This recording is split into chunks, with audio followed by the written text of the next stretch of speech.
Welcome, all terminal listeners.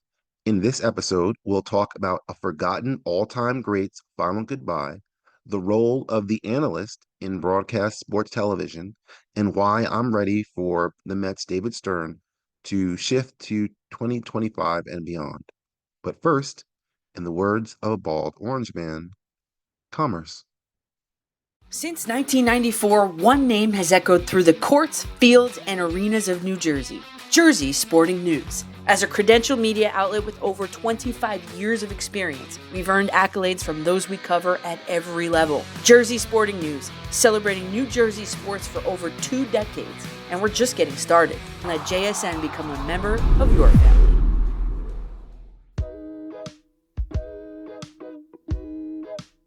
Hello, hi, and welcome again to the Terminal Podcast, where in the end, it's all about the numbers. This is a show about baseball when in season, but with the real possibility of a week's wait before the NBA Finals. It's not always baseball season. I'm your host, and we are broadcasting high above Civic Center Station in downtown Atlanta. And tonight, two THS grads will talk about post-Memorial Day sports and a memorial for NBA legend Bill Walton, short or long. Chris, what are your first thoughts about the legacy of Bill Walton? Yeah, and in the rundown, by the way, the rundown's Martin sent me, you people should read someday. I don't know what it is most of the time.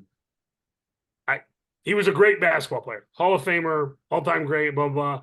I didn't care for him as a broadcaster. I thought he was annoying. I thought he mumbled. I couldn't fucking hear him. He would always talk about the Grateful Dead. Whoop-de-damn-do, as Derek Coleman once said. So, yeah, great basketball player died. It happens. Like, I'm not one that's like, I've gone on to read these memorial, everyone's tweeting about No. articles about him, and I could care less. It's more. I'm going to be more interested when Kareem Abdul-Jabbar dies. And that's kind of the thing. It's like people forget. Is it we're old and people just forget about, or is it what is it the word of nearest recency Recency bias bias? in the fact that we forgot about Kareem, we forget about Walton. Like you said, you're going to remember him more as a broadcast you didn't like, as opposed to the No, guy I'm who not was going to part of remember the more as 893. that. Player. All-time great basketball player. That's what I'm going to remember him as. Okay. But I feel you don't feel like you're alone. That's what it really I do. I just said you've come to the wrong person for this. Well, it's not the Oh, wrong what a person because long, that's the strange point. trip it's been, Martin. Yeah, he's going to be remembered as that guy on as an analyst. Well, it goes into the whole his transition into next things, which is we were talking previously about how the NBA on NBC is coming back. He was one of those announcers, He was. and Portillo and all those guys. Are those are recency bias again? Are we forgetting that they weren't any good? Like you just said, you were Walton was an announcer. You weren't happy with him. I didn't like Fratello. I didn't like Snapper Jones or any of those guys at the time. But that seems to be this reminiscence of this great era about basketball. And it's like the announcers weren't great. The pre and post game shows weren't great. No. There were three things. I agree with you. The color guys, I was not like a huge fan of Bizarre, the Telestrator, Steve Snapper Jones. You said there were three things. The NBA. Well, first of all, our age, it's what we grew up on. So that's the first thing. Like that, it's what we grew up on. So that's why we're nostalgic for it, right? I guess. But Okay. I mean, And there's three yeah. things we're nostalgic for. We've talked about one in a previous podcast: the music, Mm-hmm. Michael Jeffrey Jordan, marvelous Marv Albert. That's it. Yeah. I so the voice And so we're the going two of voices. those three aren't going to be there. Yeah. I mean, the voices are the voices. I mean, those are the guys we grew up listening to, but get right. I'm not like, oh man, I hope they bring back great analysts like Snapper Jones. Yeah, I'm with you on that. Well, but that seems to be Matt the focus. Gugas. We're talking about the halftime show, and it's how is where are Barkley and are they going to keep them? Are they going to have a show and everything, as opposed to the voices you're going to actually hear during the games and the actual games themselves, which is kind of like we're all forgetting that we're except for the whole thing. We're talking about the appetizers, and we're not talking about the main course and the meal, because is Doris Burke and Mike Breen, who aren't even going to be in those broadcasts, are they really that? Are there any worse than than the same names you were just talking about? No, not really. Most people don't like the analyst of anything. So, what are the that I had that, which is the only analyst that I think anybody is willingly to say is a good analyst, was a journalist, would be Madden, right? Is he the only one we're all willing to accept as an actual good analyst, or what? No, I don't think he was an exceptional analyst. I think he was entertaining, which realistically is what he gets paid for. Let's be honest. They get paid for So entertainment.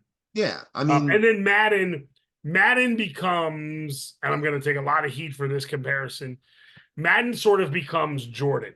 Not that Jordan's not yeah, great and among the handful of greatest, but again, Jordan, the NBA was being swept up in Magic and Larry. Then Jordan comes along.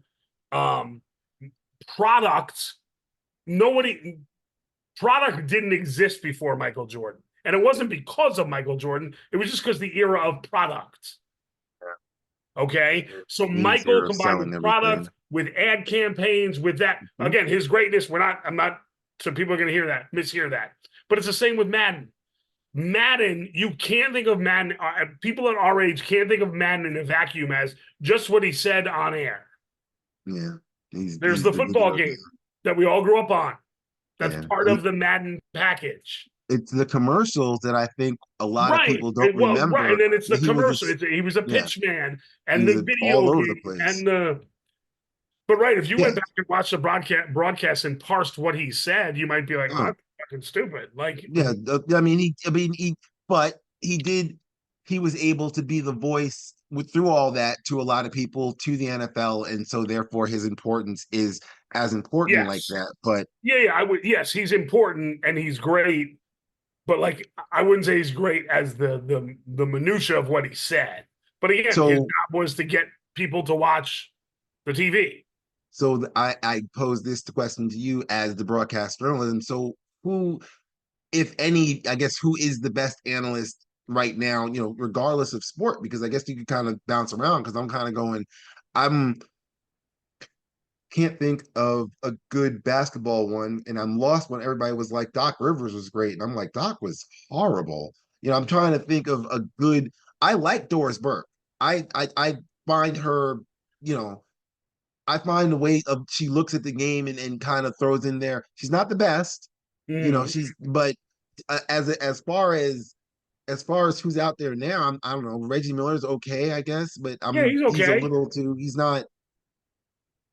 I don't He's know. he's not terrible, right? He's fine. He's fine by me. I'm trying to think of football people.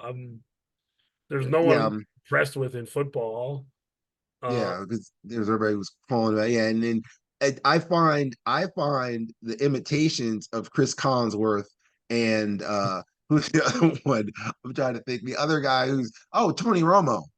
I find the imitations of the both of them and all their silly catchphrases funnier than either one I of think them. Romo is still good. If Romo if what Romo was saying was spoken by a robot, Hmm. people would be like, "Oh, that's very insightful." But again, there's a stigma with Romo, and again, there's also like he like became meteoric, but Yeah, he's still very good. I think in the NBA, I've been impressed with. I think JJ Redick adds to the game, but again, people are going to have a JJ Redick bias. They yeah, don't yeah. like JJ Redick from Duke and all that BS. Interesting. I Yeah, mean, people come at that with Tony Romo. People are going to come at that with Brady. I don't think Brady's going to be anything worth a damn, but there's plenty of yeah. people that don't like Tom Brady. That the first game he said, they're like, he's the worst analyst ever. And I guarantee you the guy has a jet tattoo on his asshole. I think people are going to do that regardless, because that seems to be what people do, is just Right. Well, complain yes. to Yeah. complain. But yeah. All right, well, we could continue to talk friendly, but I'll moments moments from the Mets having another close and I guess to some embarrassing loss to the Dodgers. The first game of a doubleheader is I was ready to pull the plug and just start looking ahead uh last week when this whole thing kind of started, and they've kind of turned the season, and but I could continue to talk sad about my team. I honestly have not been paying attention to the Yankees except a little bit that I talked to you about. So you guys are still number one. I'm lost. What is the problem? There is no problem. Who really thought the Yankees weren't going to be good this year after what because Garrett Cole went down? That was truly what was said. I find that I see the blank look on your face, but it honestly was like, why would that not have who wasn't supposed to work? What pitching wasn't supposed to work? I guess because that's really what it was. What pitcher wasn't supposed to perform? Our pitching was supposed to be terrible. That, but it was. Cortez was hurt last year and didn't pitch Mhm. well when he did play. Carlos Rodon's been terrible since he came to the Yankees. We signed Marcus Stroman, who everyone said stinks. Clark Schmidt Oh, couldn't pitch more than 3 or 4 innings, and we were starting Luis Heel, a young guy with not a lot of experience. And I'm not saying I was like on the bandwagon saying they're all going to be great, but like yeah. you have to let him pitch. Like Clark Schmidt's only in his third season, and he's been the number 5 starter. Now he's moved up to the number 4 starter. He's getting better. He's improving. That's what people are supposed to do. Who I thought said who said Stroman? See, that's the I guess Stroman was supposed to be bad. I'm lost why Stroman was. He's because he been. played for the Mets and he had a big mouth. That's why everyone thought he'd be bad. And I'm not blaming the Mets. I'm saying Yankee fan said, "Oh, Oh, this guy's a Mets cast off and he has a big mouth, so automatically that makes him no good." Mets cast off. Or He whatever. left. I'm, No, I'm, just, I'm just telling you the Yankee fan. I'm not saying it's true. okay. All right. Okay. There are Yankee fans, and one of them listens to this every week. He's a friend of ours, and he, I think, has an irrational hatred for them. I don't hate the Mets. I don't care about the Mets. They're not in Neither my do I. fucking league or division. I don't care. Not that I For you don't guys, care. Like, what? I still watch. I know. I know. But like, when people are like, "Oh, the Mets are doing good, so the Yankees are," I don't care. I care about the fucking Red Sox and the fucking Rays. That's what I care about. I never care about the Blue Yes. Jays because they always suck. I do pay more attention to the Braves and the Phillies, and yeah, then I do the American League East because you know Because your I'm team's not a not in the Yankee. American League East. Exactly. So my team's on the American League East. Yeah, I The sports just where I hate the other local teams are basketball and hockey, where my because teams you interact with those yeah teams. on a regular basis that makes I sense. If hate you're the a Rangers Devils and the fan, Islanders. I was gonna I say wish, fuck them.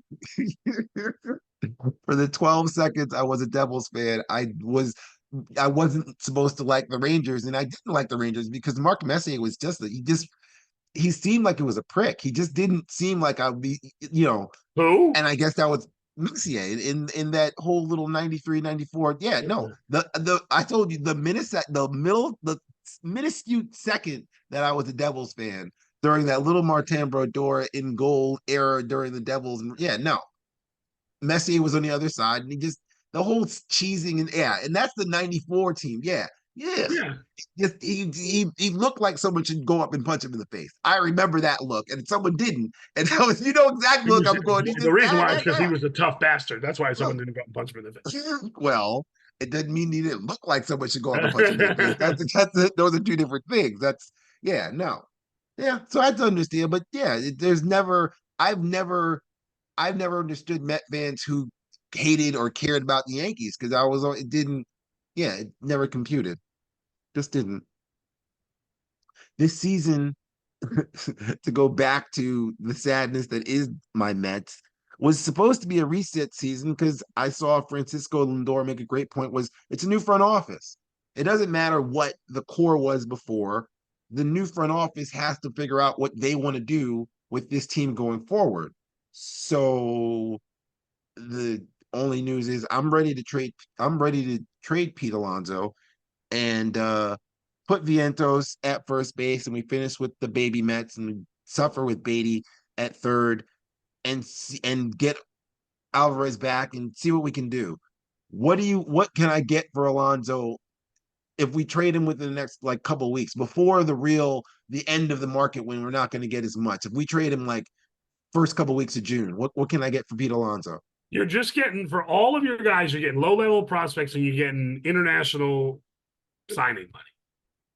They the Marlins just traded what's his face to Luis Al yeah Arias, the third Right. baseman who hits from the left side who's won batting titles. They traded him, and they didn't just get minor league. They got pieces. No, Luis do I gotta Arise. go? Luis Arise is the best average hitter in the game. Pete Alonso is the home run. The no one's hit more home runs than Pete Alonso in the last 5, 6 Okay. seasons. Okay. So you get Okay, a top. So you get a top level pitching prospect. You don't want major leaguers. What do you need major leaguers for? Your team I don't. blows. Who cares? I don't want. I want ready. I want like. So I That's get great. one. A top level, a guy who's a top 75 prospect in the minors. I mean, top 75 overall of all. Okay. What about? And See you're not between. getting anything for anybody else. Oh, I've got my rotations: Christian Scott, David Peterson, Tyler McGill, who just pitched 7 shutout innings against the Dodgers. Jose Buto, that's 4. I've got Severino, I've got Manea, and I've got Jose Quintana. Between those 3, I got to keep one of them because I got to have at least probably 2 of them. So one of them goes. You're telling me I'm going to get Class A prospects for those Yeah, guys? that's what you're gonna get for Sean Mania. What do you want? He's going to give you innings. You want At Jackson least Holiday for Sean Mania? Like, can I get Jackson out? What can I pitch two of no, can I pin 2 of them together and get something better than that? How about that? no. I'm All you want is you don't for those type of guys. Again, you're not going to get it. You want bonus. You want international bonus money, and you want low level prospects. That's all you need. You need people in your farm system. I have people in the farm system. No, but We you just keep adding prospects like that, and then eventually some of them pan out. 1 out of every 10 pans out. So you look at the Orioles, who could use a starting pitcher, and you say, "We'll give you a starting pitcher. You give me 2 of your better single A guys, because the yeah. Orioles don't need them now. They got all the guys."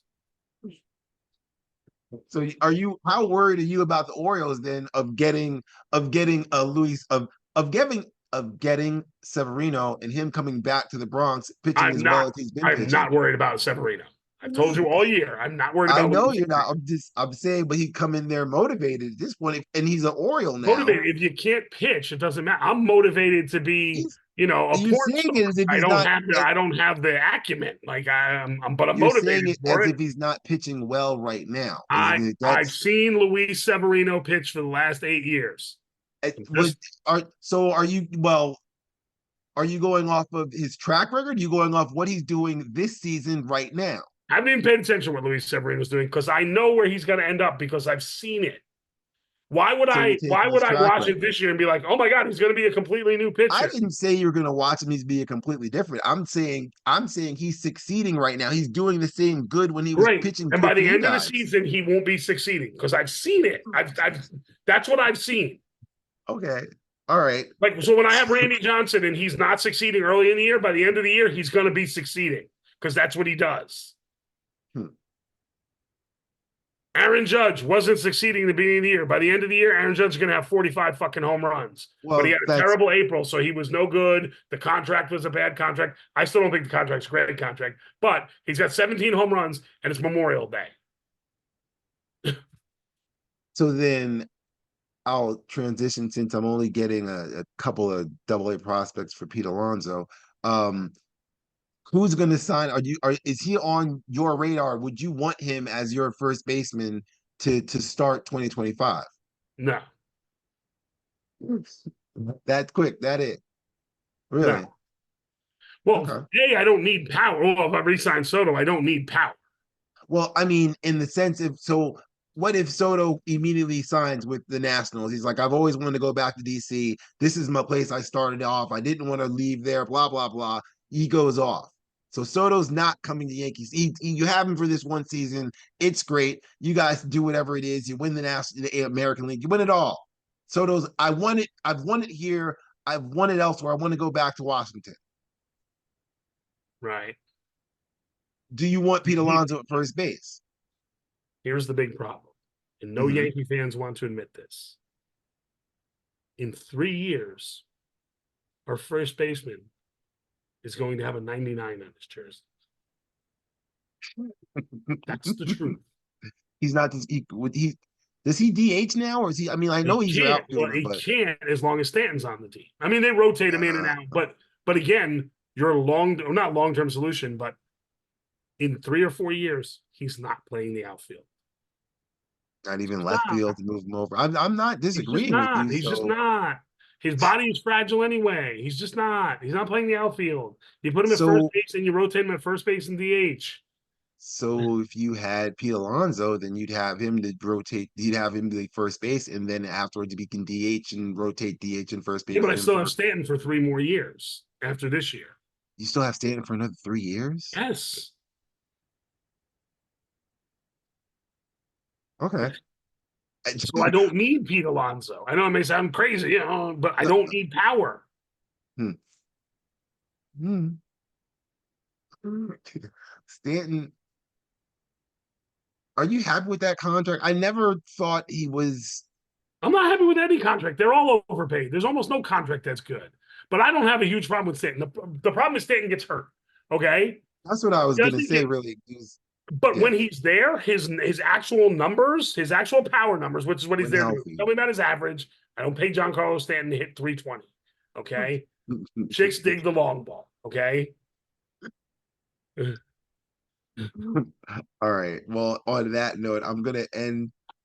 I started in a memorial on the Bill Walton, and you said chicks. I got to imagine the amount of female persuasions that were pushed towards a 7-footer in the early 70s in LA when the Lakers were good, but they weren't the Showtime Lakers, and the NBA wasn't big, and UCLA basketball was UCLA basketball, and he's 73 wins straight. Yeah, it was a very good year for Bill Walton. And 1977 was also a very good year. Walton leads the Trailblazers to the NBA championship and earns the finals MVP. Confirms the redhead who was drafted number 1 3 years earlier was worthy. He's questioned, as was noted, but he was still the number 1 pick. More frequently than not, the status of a top NBA pick is tarnished by an inability to achieve high success on the court. 78, he's league MVP because the Portland Trailblazers start off 50-10 before he gets injury, but he had 50-10 with the passing center that he was. Coached by former basketball analyst Dr. Jack Ramsey. That is true. Named league MVP. How many other top picks were also named league MVP In the history of the NBA draft? in the history of the NBA draft?